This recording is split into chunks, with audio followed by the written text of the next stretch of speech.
Why kindness makes people disrespect you. We were told as children, be kind, and the world will be kind to you. But the world is not a fair merchant. It does not trade equally.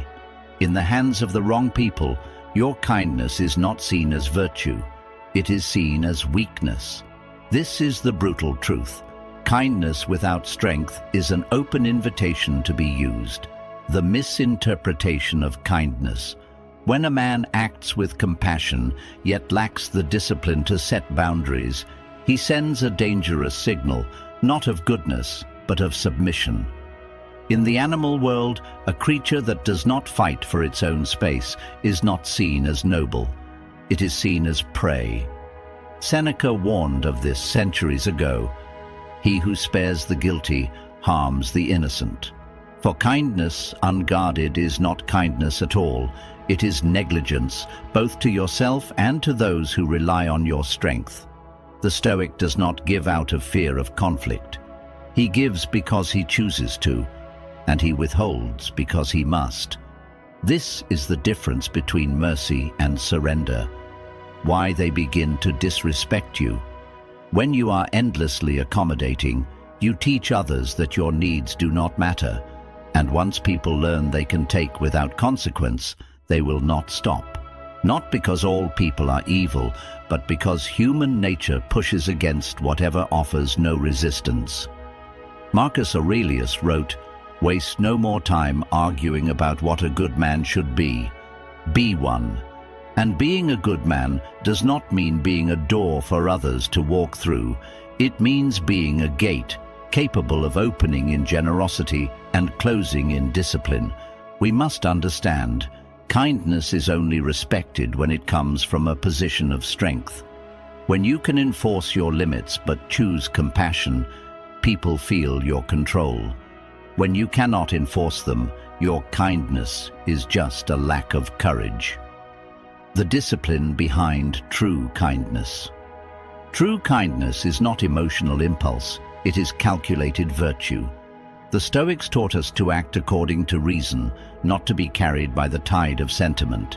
Epictetus reminded, "First say to yourself what you would be, and then do what you have to do."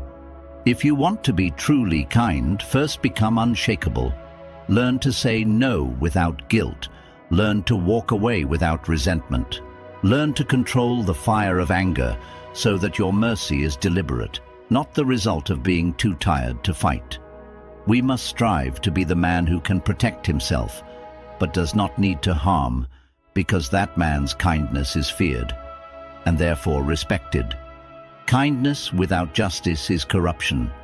Kindness, when stripped of justice, becomes poison.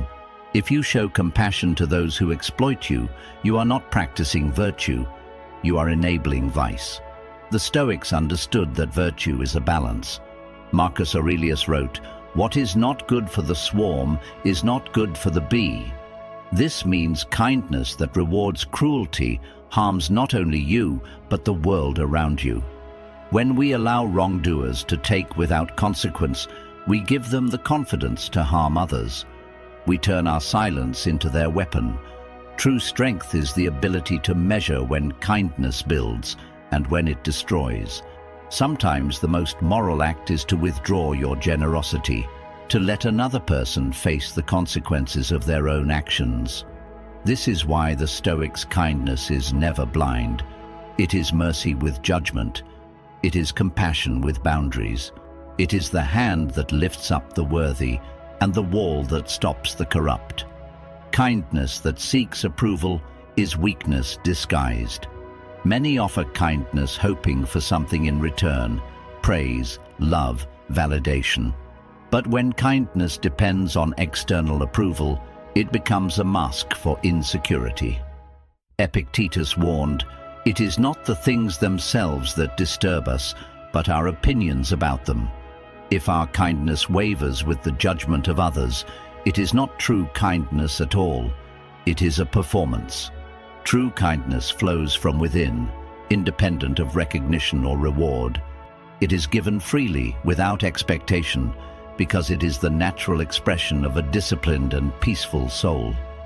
When kindness is tied to the need to be liked, it loses power. It becomes a weakness others detect and exploit. We must cultivate a kindness so firm and so silent that it neither demands attention nor fears disrespect. If you're ready to rise above the noise and build a power they can't touch, then subscribe and walk this path with us. Share this message with those who need to hear the truth, because true strength begins in silence, in discipline, and in the courage to be unbreakable.